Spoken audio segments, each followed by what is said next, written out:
Hello, welcome to part 3 of an introduction to the nervous system. Previously, we've talked about the organization of the nervous system as well as the structure and the properties of a typical neuron. Now, let's classify the neurons. So, neurons are essentially classified into two categories, the structural and the functional classification. First, let's talk about the structural classification of neurons. This is done according to the number of processes that extend from the cell body. When I talk about the number of processes, I mean the dendrites. The dendrites and the axons are the two types of nerve fibers or processes that extend from a cell body. Both the features are used to classify the various neurons in a body. As that can be observed from this image, the neurons are classified into essentially three types. A multipolar neuron, wherein there are several dendrites with only one axon, that is extending from the cell body. Over here you can observe that the trigger zone is right at the junction between where the cell body ends and an axon is beginning. This trigger zone, as we studied previously, is at the intersection between the initial segment and the axon hillock. The second type of neuron is a bipolar neuron. Bipolar neuron because it is talking about one main dendrite and one axon. Here the two parallel lines that have been drawn across all the three types of pictures is to indicate that the axon is much longer than has been presented here. The third type of neuron is called as a unipolar neuron. A unipolar neuron is one in which there are several dendrites and one axon, and these are fused together to form a continuous process that emerges from the cell body. If I had to classify or give examples of the types of neurons, in terms of multipolar neurons, most of the brain and spinal cord neurons are of multipolar nature, whereas bipolar neurons, where there is one main dendrite and one axon, examples are the retina of the eye, the inner ear, the olfactory area of the brain.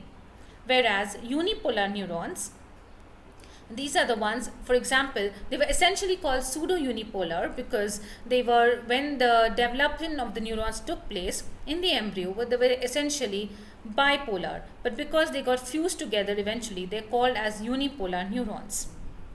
So the cell bodies are located in the ganglia of the spinal and the cranial nerves. Now let's look to the second classification.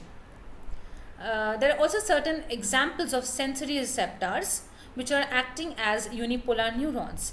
These examples are, first are the Meissner corpuscles or the corpuscles of touch.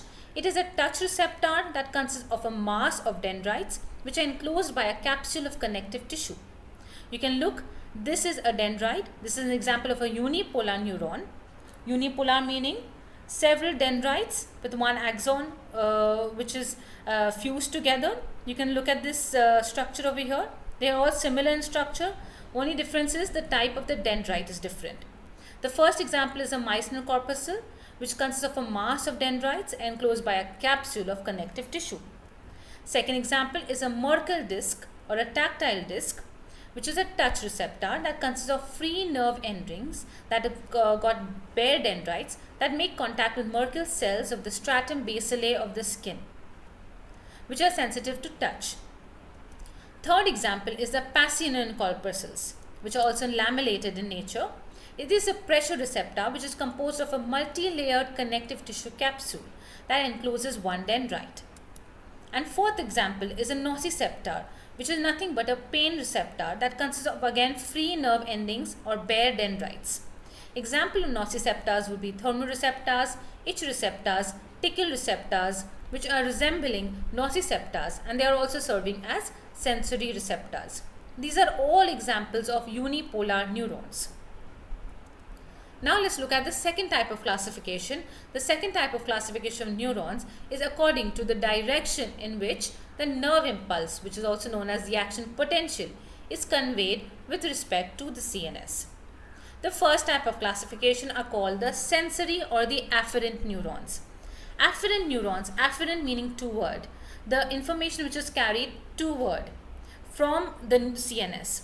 They either contain they're carrying the information toward the central nervous system. So they either contain sensory receptors that at their distal ends will have dendrites, or they are located just after the sensory receptors in specialized type of cells. So, once an appropriate stimulus will activate this particular sensory receptor, the sensory neuron will form an action potential. And this action potential will get carried in its axon and conveyed into the central nervous system with the help of cranial or spinal nerves. Most sensory neurons are unipolar in nature. We saw several examples of the sensory neurons in a previous slide. The second type of neurons are the motor or the efferent neurons. Efferent meaning away from the central nervous system. They are responsible for conveying the action potentials away from the CNS to the effector muscle or the effector organ or the effector gland in the peripheral nervous system with the help of cranial or spinal nerves again. Most motor neurons are multipolar in nature. Again, multipolar, we saw most cranial and spinal nerves have got multipolar neurons. Third example are the interneurons or the association neurons. They are mainly located within the central nervous system and between the sensory and the motor neurons. As the name suggests, these interneurons are responsible for integrating or processing the incoming sensory information from the sensory neurons and eliciting or giving out a motor response by activating the appropriate motor neurons. So again, most interneurons are also multipolar in structure. Further few examples on the basis of their histology, on the basis of the scientists who identified these type of neurons. Neurons are also called as Purkinje cells. These Purkinje cells are an example which are available in the cerebellum. You can look at the extensive network of dendrites, the cell body, the axon and the axonal terminal. Another example are pyramidal cells. These pyramidal cells are found in the cerebral cortex of the brain and they have pyramid shaped cell bodies. These are a few further examples of the types of neurons. Let's take a pause here, pause the presentation and try to answer the following questions. Describe the parts of a neuron and the functions of each with a suitable diagram. Second, what is a synapse? Third, name any two neurotransmitters. Fourth, give two examples each of structural and functional classifications of neurons. After you've successfully answered these questions, move on to the next slide. As I mentioned earlier, neurons have a very special property of excitability, and that excitability is because of the ability to generate action potentials. If I look at this membrane and I insert an electrode, I can measure the action potential, which is nothing but the charge inside and outside the membrane. So neurons can communicate with one another using two types of electrical signals. One is called the graded potentials, which are for a short distance of communication, whereas the other ones are the nerve action potentials for communicating over long distances within the body. This is what a typical nerve action potential looks like. It has a resting membrane potential, which is usually minus 90 millivolts, followed by a depolarization phase because of an influx of sodium, followed by a repolarization phase to bring back the potential back to its resting membrane potential. And this repolarization is because of an efflux of potassium ions. So an action potential in a muscle fiber would be called as a muscle action potential, whereas an action potential that would occur in a neuron would be called as a neuron or a nerve action potential or a nerve impulse. Now, this would be an overview of a graded and nerve action potentials, which you will study ahead in your lectures. If you look at a person who is picking up a pen to write and then processing information to write a letter, there will be different types of impulses. You can look at sensory receptors and the presence of sensory neurons over here, and you can look at how the information is processed in the integrating center where you have the interneurons, and further the output is received and the output is processed with the help of the skeletal muscles, and you've got the motor neurons. So again, if I had to understand what is the role of a sensory receptor, where is the integrating center situated, and third, what is an action potential? After you've managed to get answers to these questions, let's look at the second type of or the next type of classification or the next type of cell bodies which are present in our brain, which are called as a neuroglia. So what are the neuroglia? The neuroglia or glia make up half the volume of the central nervous system. They haven't been researched as much as neurons have, but now with the advancement of technology and a better understanding of science, we know that neuroglia are nothing but smaller than neurons, but they are 5 to 50 times more numerous in number. So the glia do not generate or propagate action potentials, but they can multiply and divide in the mature nervous system.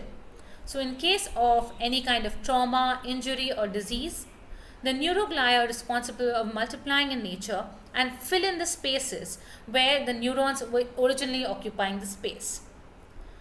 Gliomas are an example of tumors that are happening because of a malignant or high amount of neuroglia supply which grow rapidly in an area of the brain.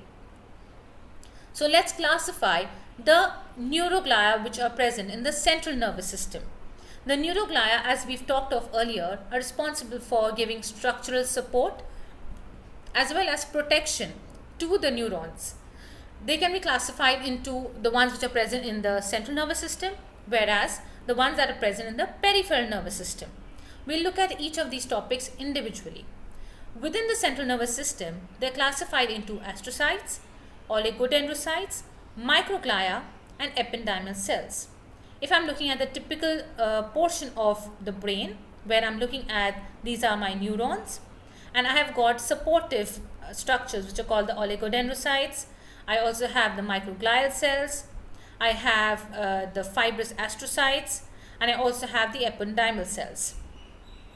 Whereas when I go into the classification of the peripheral nervous system, which is residing outside the central nervous system, that will have the Schwann cells and the satellite cells. Now, let's look at each of them individually. First, the astrocytes. Astrocytes are nothing but star-shaped cells which have many processes, and they are the largest and the most numerous type of neuroglia. They are of two types. The protoplasmic astrocytes are many short branching processes and are found in the gray matter. We'll look ahead what is the gray matter. Further, the fibrous astrocytes. These are long and they are unbranched, and these processes are located mainly in the white matter. The process of astrocytes, they make contact with the blood capillaries, with the neurons, with the pia mater, which is nothing but the thin membrane that surrounds the brain and the spinal cord. It is giving a covering. So the astrocytes' main function, as you will just see in its physiology, is astrocytes contain microfilaments that allow them to give a lot of strength and are basically acting as support to the neurons.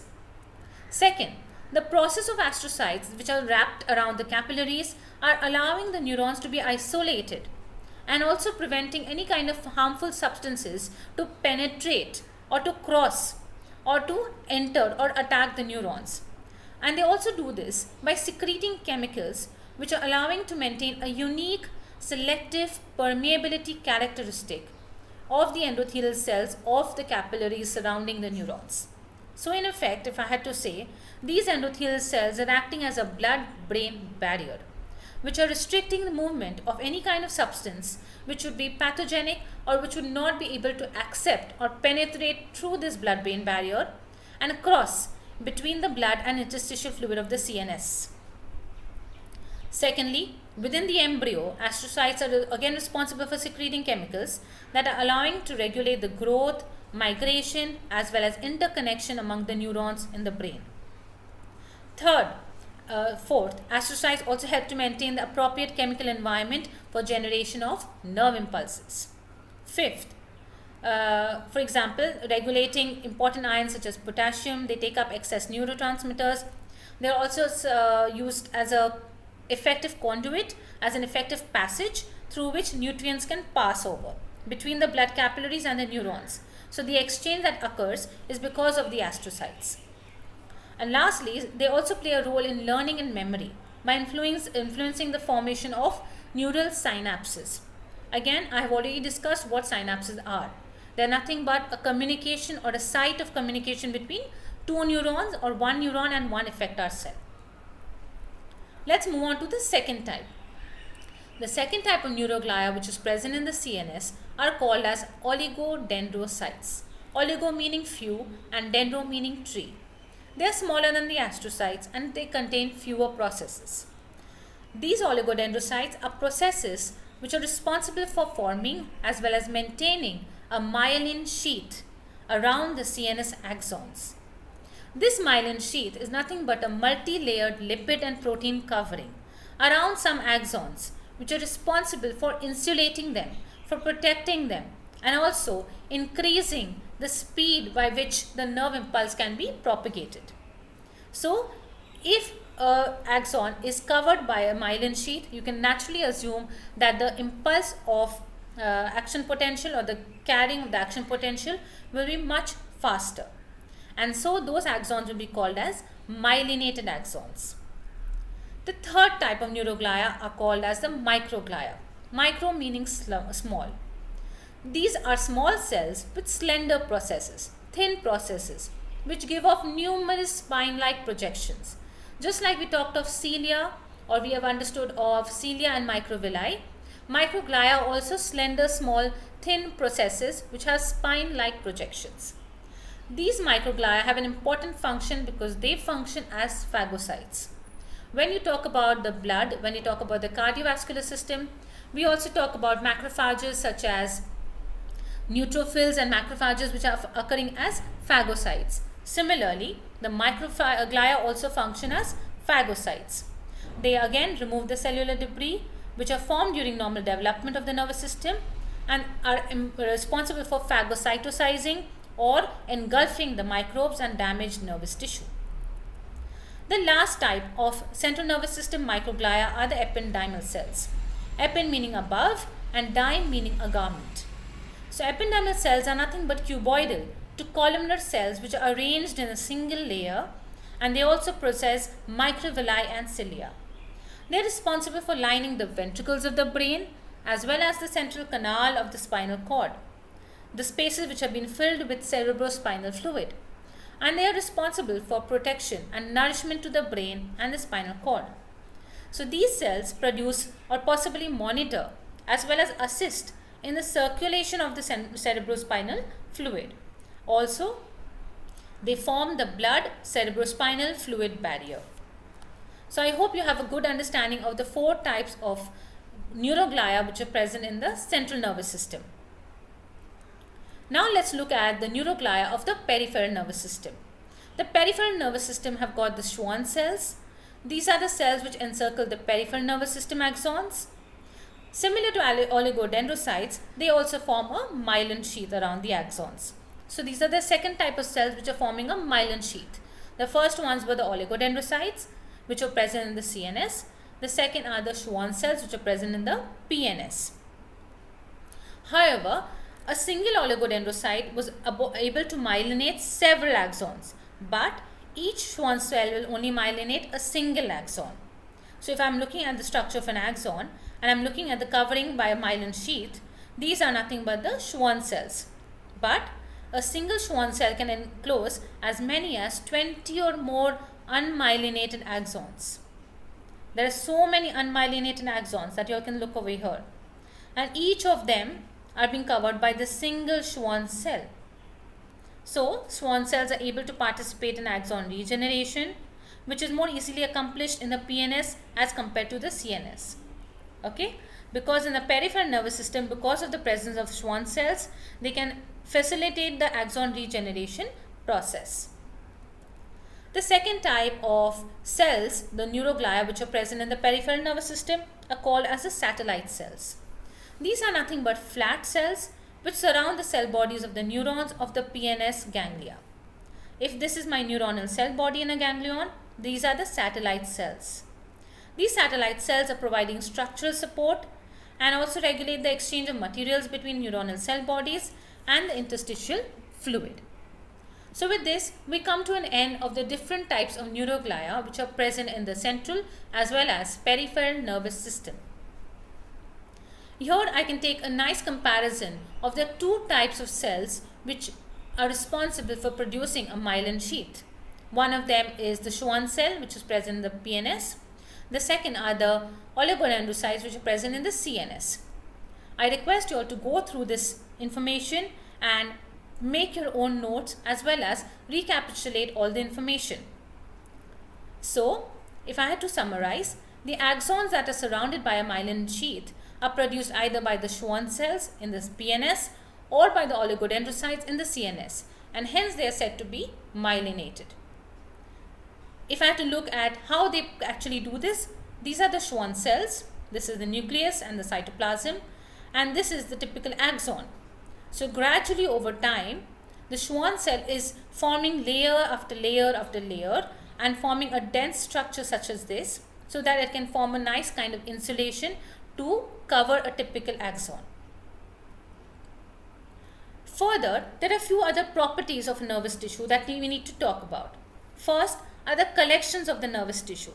So, how do I understand the cluster of neuronal cell bodies?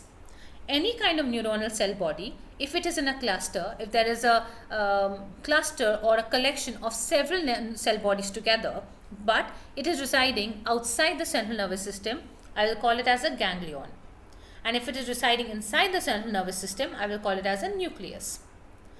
Similarly, if I am talking about a bundle of axons, so if the bundle of axons are residing in the peripheral nervous system, I call it as a nerve, whereas the same bundle of axons, if it is residing within the central nervous system, I call it as a tract. Let's take a pause here and try to answer the following questions. How is a nucleus different from a ganglion? Second, what type of neuroglia produces myelin sheaths? Third, give one main function of each type of neuroglia that you have studied so far. With this, we come to an end of an understanding of the classification of the type of neurons as well as the classification of the type of neuroglia. I hope you've understood all the points. Thank you very much.